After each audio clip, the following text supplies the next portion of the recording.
Hey guys, welcome back. I hope you are having an amazing day. Let's get right into the stories. The first one is an entitled People Story. Growing up on my family's farm was an idyllic childhood.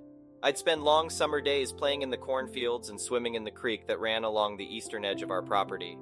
As I got older, I took on more responsibilities on the farm, learning everything from milking cows to driving tractors. After college, I couldn't imagine living anywhere but my family homestead. When my parents retired and moved to Florida, they handed the farm over to me. At just 25 years old, I was excited and nervous to run the operation on my own. Thankfully, my neighbors were supportive. The Davis family lived in the little yellow farmhouse next door. They'd been there since before I was born. Old Jack Davis taught me how to fish when I was 6 and let me ride along while he did jobs around his farm. His wife Millie would send over apple pies and invite me for Sunday supper. They were like a second set of parents.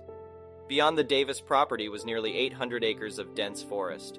A winding gravel road cut through the trees, leading back to my farm. It was the only way to access my fields and pastures from the county highway. I rarely saw anyone else out there besides the occasional deer hunter in the fall. That all changed one morning last April. I hopped in my pickup truck and headed out to repair a section of fencing along the back pasture. I was cruising down the gravel road when I slammed on the brakes. A tall metal gate blocked the road, a heavy chain and padlock secured across it. My heart started racing. Was I on the wrong road? No, this was definitely the only road leading to my farm. I threw the truck in park and jumped out, staring in disbelief at the gate. A homemade sign was fastened to it reading, "Private drive, no trespassing." What the hell? This was my only access point. How was I supposed to get my equipment and livestock in and out? Fuming with anger, I got back in my truck and tore off towards the Davis house. Jack answered the door, his wrinkled face furrowed with concern when he saw how upset I was. I explained what I had found and asked if he knew anything about it. He sighed, shaking his head. "It's that new woman who bought the acreage on the other side of the woods," Jack explained. "She's trying to keep hunters and whatnot off her property. I tried telling her that gate blocks the only way to your place, but she wouldn't listen. Said you should make your own road if you need to get around." Make my own road?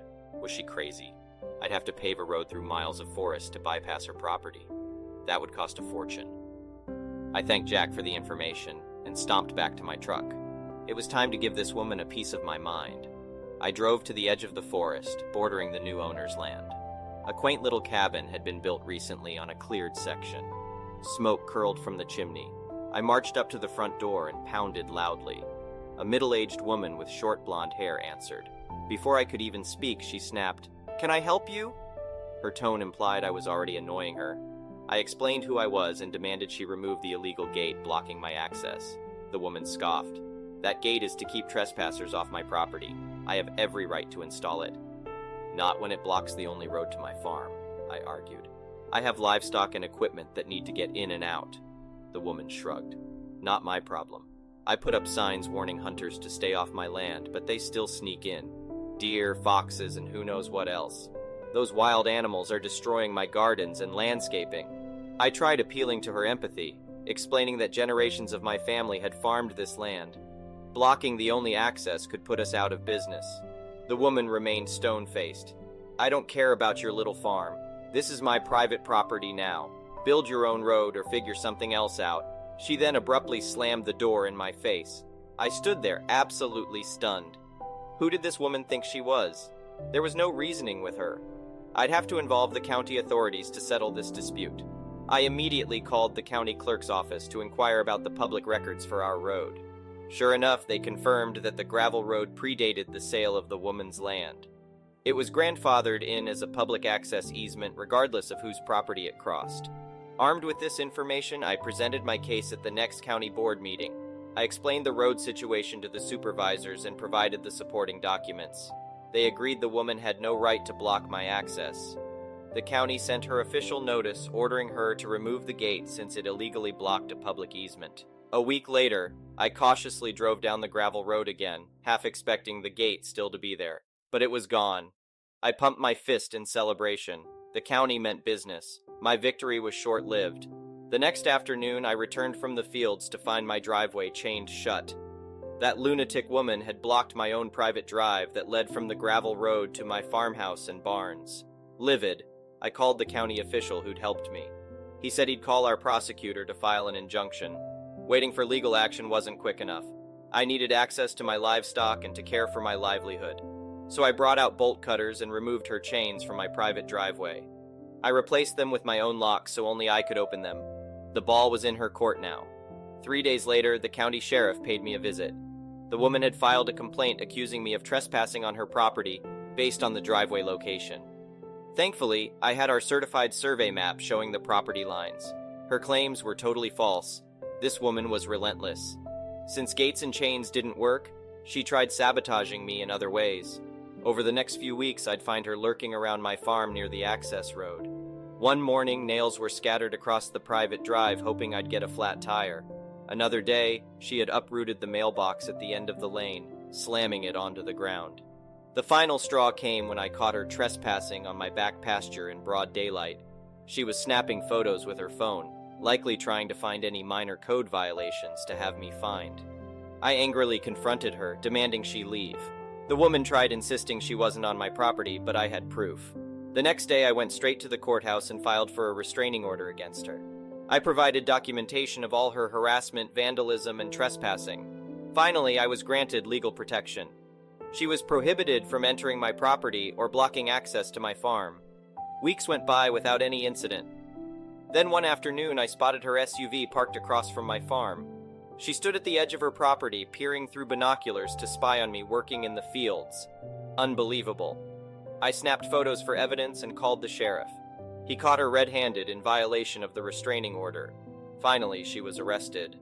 At her trial, the judge didn't take kindly to her blatant disregard for the law. She was sentenced to 6 months in jail, plus probation preventing her from contacting me or coming near my farm again. Justice was served. I can once again access my precious family farm without harassment. The Davis family and I happily sat on their porch one sunny afternoon, celebrating with sweet tea and Millie's apple pie. I can finally focus on my true passion, farming this beautiful land. The next one is a pro-revenge story. I'm 31 now, but this happened when we were about 18-19. We lived on a hill here in the UK, and it was just good etiquette that everyone on our street parked outside their own houses on the lay-by outside. It wasn't something we all agreed, and every now and then we parked outside one another's houses on a temporary basis, but it was just an understanding everyone had that you don't park outside other people's homes as there's limited space. I had lived at this house for more than 8+ years at this point. My mom's still there now. And it's probably relevant to highlight the fact that we were the only Asian Indian family on this street at this time.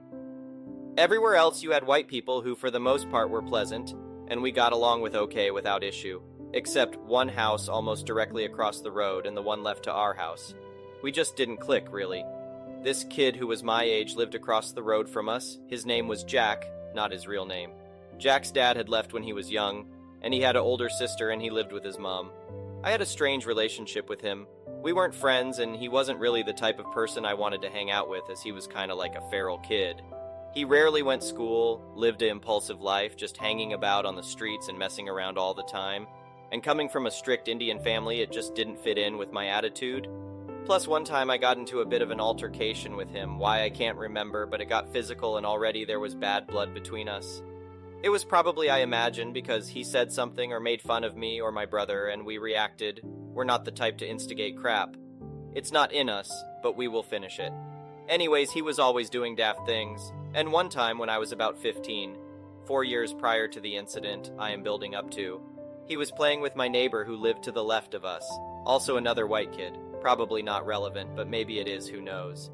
Anyways, as they are running around, he jumps on my mom's car and stands on it and the roof too. I see him through the windows as I'm going upstairs, and I knock on the window and shout, "Get the duck off my car!"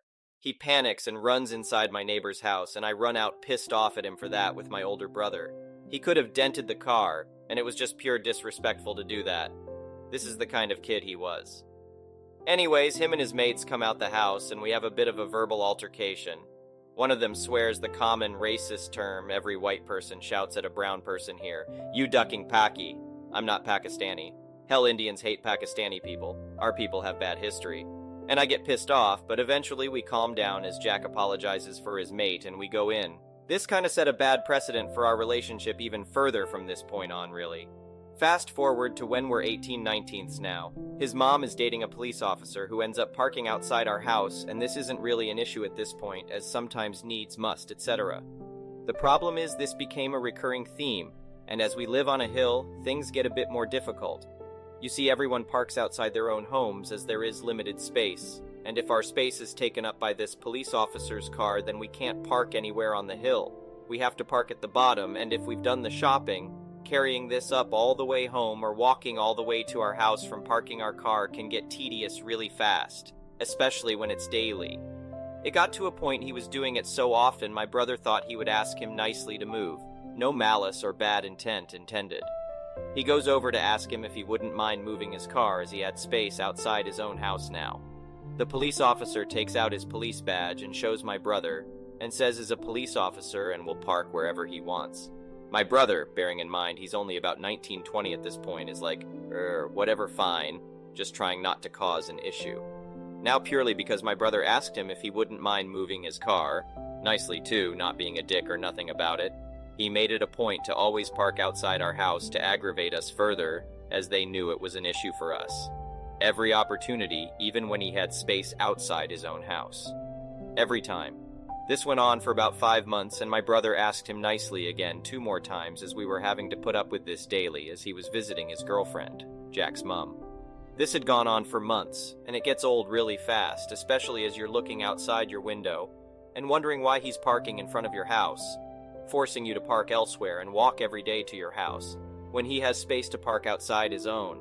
They had a driveway for Jack's mom's car, but they would move this car outside of the driveway and block off the lay-by space with Jack's mom's car, leaving their driveway clear despite being able to park there. So this cop can then park on our spot.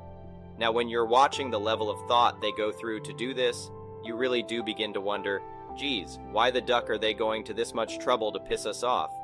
Now maybe there's no racist intent, or maybe there is. I can only call it how I see it. The only Indian family on the street, we have some patchy history with his girlfriend's son, and he's acting like this. Who knows, but it felt like there was something beneath it. One day my brother snapped after having put up with this for so long. He went over to him and asked him nicely again one more time if he wouldn't mind moving his car. He refused to move it. My brother responds saying, "Fine, you want to leave it there, the car. It's going to stay there indefinitely now." The cop watches as my brother gets in his car and moves it within like 0.1 mm away from his car's front. He then gets into my mom's car and moves this car 0.1 mm away from its back, effectively trapping it inside. He can't move it without effectively hitting our cars now. He says he's calling the police, and my brother says, "Call the ducking police then." Now the police response times here are poor. We had a car crash outside our house and no one came for like 45 minutes to look into it. We fully expect this guy to ring his friends on the police force to scare us, and this is exactly what he does. Less than 5 minutes later, talk about fast, we have a knock on the door and 2 police officers ask us if they can come inside to speak to us. We were fully prepared for this. We say no, you can't. You and can stand right here outside, and first things first. We want their badge numbers and the incident number for this call out. Every call out must have an incident number if it's an official call out. They start to crap themselves a little and become a little meek as we start to question them. Do you know this police officer? What's the incident number? What police precinct are you based at? Do you work at the same precinct at him? How did you get here so quickly in less than 5 minutes? They are aware that this is being recorded, by the way. This catches them off guard and they start to get a little flustered. We lay it to them saying we know this isn't an official call out, while taking their pictures standing at our door too, and say we're more than happy to take a trip to the police station to address this whole fiasco with their supervising officer so they can explain it all. But our cars are not moving anywhere and his will remain trapped there. The penny drops for them, and at this point I imagine they realize they have bitten off more than they can chew. It's not going to be a quick little favor for their buddy, as they realize we were fully prepared to go to the police station to address this. Their response, "Let us go over to him and try talk to him about this," they say, offering to mediate the situation. At this point, this dickhead cop is watching us talk to them, obviously unaware of what's being said, and the police, his friends, cross over to him. As they do this, we go over to their police car and take pictures of this as well as them talking to their friend as they watch us. There's no way they can deny not being here. The gravity of the situation starts to dawn on them, no doubt. Let me explain. They are on an unofficial call-out during their working hours doing something highly questionable which appears to be potentially racially motivated. The fact that we are the only Asian family on the street and being subjected to this antagonization isn't helping the issue. Nor is the fact that he has chosen to park outside our house when the entire street is empty, which we duly photographed. Technically, he hasn't broken any law, but it's this kind of crap that can seriously leave a nasty mark on careers, especially if we pushed for a formal investigation or went to the press about this victimization. It was a crap storm brewing that no cop wants to be a part of, and the fact that they are out on an unofficial call-out doesn't help as there's no call log or reason for them to be there. They have no excuse for being there unless it's completely off the books. Less than 3 minutes later, the 2 police officers and this dickhead cop come around and apologize with him, saying, "I'm sorry for parking on your street, it will never happen again." He never did either.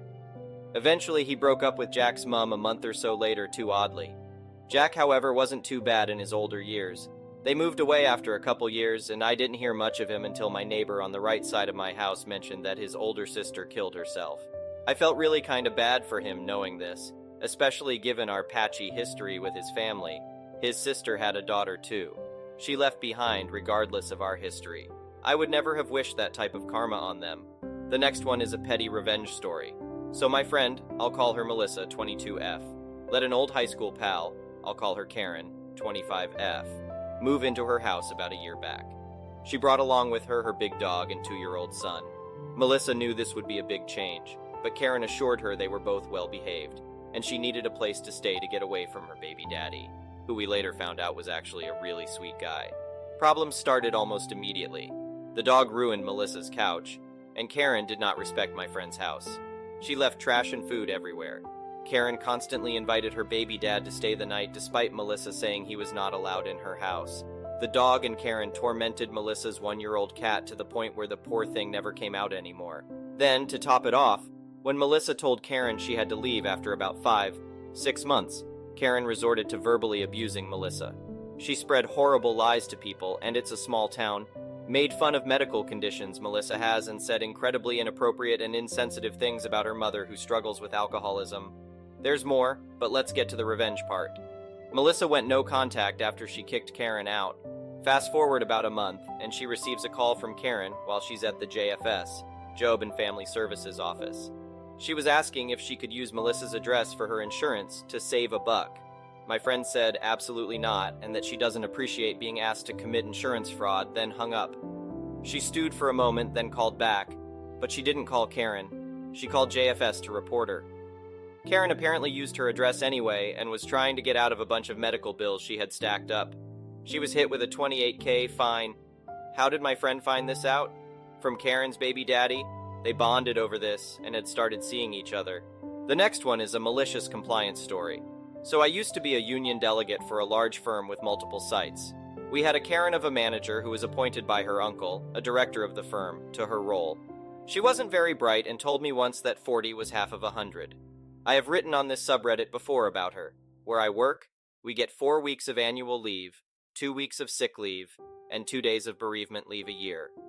All this leave is accumulating too, so if you don't use it, it builds up. So one of my union members, Max, goes to Karen and asks for bereavement leave, and she refuses, as Max has no proof his grandmother has died. She also quotes part of our employment contract that states managers can ask for proof of death for bereavement leave. Max explains he is from a culture where funerals are very important, but Karen still refuses him. He tries to explain that it's not just the grieving process, but also the actual cultural event for social reasons. Max is flabbergasted and comes to me. Our contract actually states proof is required if the employee has a poor leave record. It also states that without a poor leave record, bereavement leave cannot be refused. Max has worked for the firm for 5 years, without a single day off besides annual leave. I approach Karen about it, and she says she won't talk to me about it, and that I'm wrong. She tells me to take it above her if I have a problem, but she is right.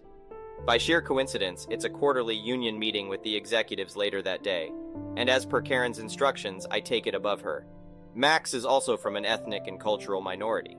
Come the meeting, I explain the situation to everyone present, including Max's ethnic and cultural background. I ask 4 questions. 1. Why are you breaking the employee contract? And are you prepared to go to court? Because we are. 2. Why is the firm being culturally insensitive? 3. Why is the firm being racist by denying someone's ethnic and cultural beliefs? 4. Where is the general compassion from the firm? There was stone-cold silence for a good 2 minutes. The head of HR offered his apologies. He told me the leave would be granted. He would personally ring Max and grant him leave and an apology. Karen got blasted by multiple senior managers. Karen would have been sacked, but her uncle, the director of the firm, stopped this. Every manager on my worksite the following week spent 3 days training in employee rights, racial and cultural sensitivity, and compassion in the workplace. They also got told the training was because of Karen's actions, which alienated her from the management group. Max got a full week off with pay without needing to use his bereavement leave. Thank you for watching. I would really appreciate it if you could like the video and subscribe to our channel if you haven't already. We'll see you again tomorrow.